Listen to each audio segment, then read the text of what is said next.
Ladies and gentlemen, welcome to the stage, the absolutely fantastic David Morgan.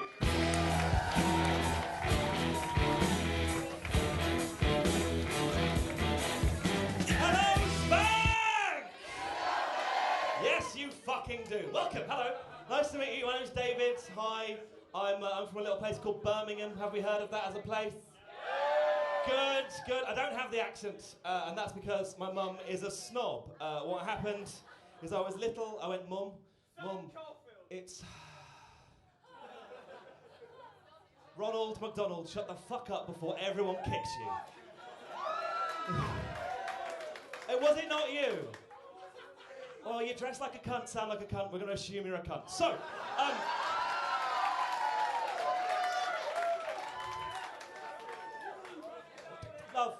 Love, you're done. Shh. So, back to my prepared material. Welcome, hi. So when I was little, I went to my mum, I looked at my mum and went, Mum, it's raining. So she picked me up by the scruff of the neck and kicked me into a Saturday afternoon drama class and went, nobody important has ever spoken like that.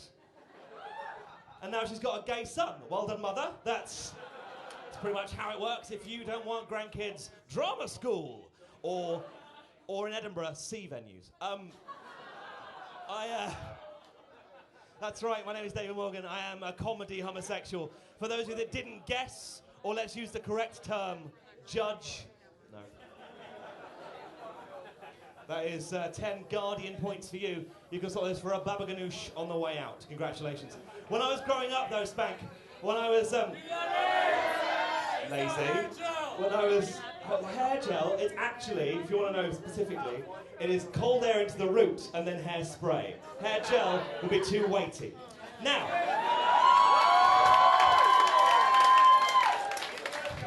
when I was growing up, my dad was convinced it wasn't the fact that I was a little camp boy that meant that I didn't like sport. He was convinced it was my dyslexia. That's right, Spank. Gay, dyslexic, short-sighted, bullied for fucking years. So he sent me to, and I promise you this, he sent me to dyslexic football camp. Let these words sit with you a bit longer, Spank. Dyslexic football camp. Only two of these words mean anything to me anymore, right? So they put me in goal, which is only for boys that don't care about sport, right? So they put me in goal. I was quite happy I could make daisy chains and learn the latest moves to steps. At the time, it was deeper shade of blue, which involved a very difficult wave and box manoeuvre. We remember? Any Steps fans in? Who's Steps fan? From Steps fan. Steps fan, hello. What's your favourite Steps song? 5, 6, 7, 8. I need to see how good you are at Steps. Do the tragedy hands. No! Fingers together, thumbs to the back, the hands don't move. What you just did was better best forgotten. Sort your life out, there was a reunion on, we need to get this sorted. Are we excited about the Steps reunion? I know, right? It's amazing. They've saved an absolute fortune in transportation costs because they can all fit inside Claire like Russian dolls. If you're the ambassador of Lorraine Kelly's Cake Club, you deserve that.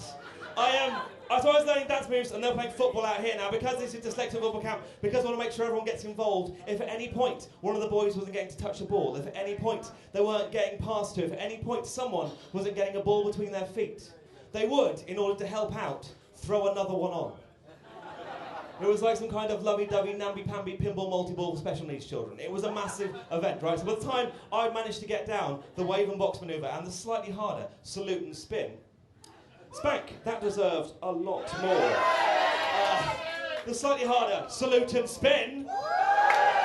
Thank you. Look, I know it means nothing if I ask for it, but it still feels like a warm hug. Now, I look up, it's been a shit game for everyone. Every single member of my team has their own football, every single member of the other team has their own football. The ref has a ball from somewhere, and so do all the mums and dads. Instead of helping me out and giving me any more goalkeepers and making my goal any bigger, they didn't do that at all, right? It's utterly ridiculous. So what happens is the biblical stoning of the gay. All of a sudden balls are flying past my face, and not in the way I sometimes enjoy now.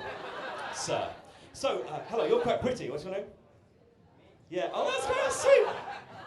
What, me? How could you possibly think that I'm pretty? What's your name, beautiful man? Brian. Hello, Brian. How are you, Brian? You right? You're quite pretty, Brian. Well done. I'm impressed with that. I said quite. Like, don't get too excited. That's quite nice, Brian. I like that. Have you got a girlfriend, Brian? That's good. Do you have? Is he gay? Are you gay? Yes, he is. Could you be? I am. No, I'm not gay. Have you not been listening, Brian? I guess it's quite special because it's quite weird, right? Being gay. When I was little, I came out when I was 15. Thank you, Dawson's Creek. And well, I say came out. I more confirmed a rumour. But back in 1999 when I came out, being gay was special. It was magical. Like, you didn't know one. Whereas now, in 2012, being gay is nothing. Like, all of you either know a gay, are a gay, or have a theory about one of your friends. And so we can do everything you can do, right? It's ridiculous. We can do everything you can do, and it's kind of ridiculous. We can get married now, right? I've been with my boyfriend for 6.5 years. Don't panic, it's not serious. And we were having this discussion. My boyfriend's called David as well, because I'm a tremendous narcissist. And we were chatting about this, and we kind of do want to get married. We quite want to do it. But the truth is, we're quite nice middle-class boys. We like following the rules. Because gay marriage is so new, so special, we're not sure how to do it. We're not sure which one of us has to ask, right? And the one of us that gets asked automatically becomes the bride. Now, I'm not overly confident with the connotations that being the bride brings with it, right? And to be brutally honest with you, we're pretty much the bride in an even rotation. So, you get to plan the wedding. That you are desperate. Boys, if she is single, avoid. Who yelled that? Who yelled you've got to plan the wedding? Well, that's the thing. I want to ask him so that he has to fucking pay, because I'm traditional in that sense of the word. Are you a couple at the front? Like a couple? Is that your girlfriend there? Honeymoon together? 4 years. Oh, God bless you. And are you married? Get married? What's wrong? What? How did you two meet? College. So a party. You woke up with her and she went, all right then. He just went, pretty much. She went, amazing. I love that. That's brilliant. I love how people meet. I'm obsessed. I'm probably obsessed with how people meet, right? I was at a wedding. It was a heterosexual one, so it wasn't fun. And I was sat at a table. You know how they mix you up? They mix you up with all the people to kind of get conversation going, right? I was sat at a table next to a woman named Sandra and her husband Simon, right? Sandra and Simon were lovely. I was chatting to them. I was like, how many together? Like, 8 years. And how did you meet? And Sandra went, oh my God, you're never going to believe this, right? My plumbing was broken. He came to fix it as the plumber. Right? So I then asked her, as you all would, do you live in a porn film? Sandra went, no. Simon, under his breath, went, I fucking wish. And so they went there, but across from Sandra was her best mate, Andrea, right? And Andrea was absolutely pissing herself. I was like, Andrea, why are you laughing so hard? And she's like, David, she hasn't told you the full story, David. She hasn't told you the full story. I was like, fucking yes, please tell me, because this will entertain the people at Spank. And she went, I was like, Sandra, tell me the full story. And Andrea went, well, he didn't just come to fix Sandra's plumbing. Sandra deliberately sabotaged her pipes in the hopes that the plumber would be hot enough. It was brilliant. Apparently, it wasn't lost on Simon. He realised exactly what would happen, because the only way the pipes could be like they were is if she'd gone at them with a lump hammer, right? It was amazing. But Andrea is still laughing. I'm like, Andrea, why are you still laughing? She goes, because there's more, because there's more, because there's more. I'm like, Sandra's a fucking nutter. Tell me, right? And Andrea goes, before she broke her plumbing, she ruined her electrics and staged a break-in, right? Amazing. The electrician that came round was a woman. She was gutted, right? And she got arrested for wasting police time with the break-in. But she just saw that as an opportunity to meet a hot magistrate, so she was quite happy. Spank, a ridiculous thing happened to me at the end of this year. I was in a magazine called Gay Times. I'm sure you've read it. Some of you look like subscribers. But they gave me a ring. You read it? It's good. I was in it, right? It was quite cool. I love you. Totally have sex with me. So, I am... Now! Ouch! Hello, Dead Parrot. We're here at the Edinburgh Festival, again at Spank. You love it, with the wonderful David Morgan. Hello. And some You were amazing, mate. You were amazing. Oh, See? how kind is that? What's the weirdest haircut you've ever had?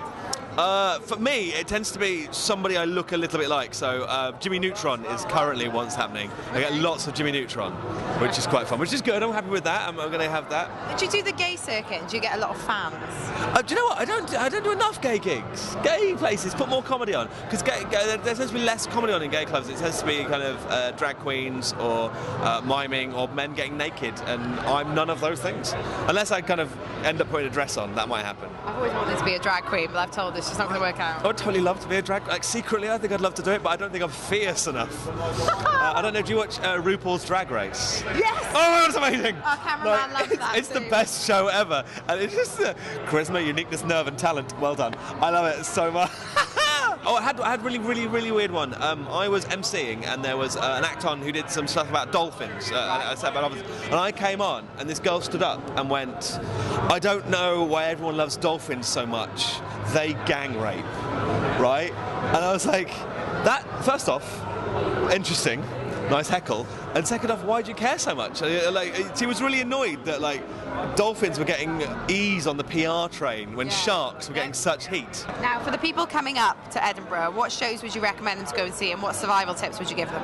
I today saw Beck Hill, the Gilded Balloon, and I love Beck Hill. She does lo-fi kind of really cute stuff. It's a really endearing show. I think she's beautiful. I love her a lot, so go see that, which is very good. You're not the first person to say that on Dead Parrot. I think she is going to be amazing. I think she is amazing. I think she's going to be big. I think she's so lovely. And your survival tips are bring some fruit, because you can't buy it here.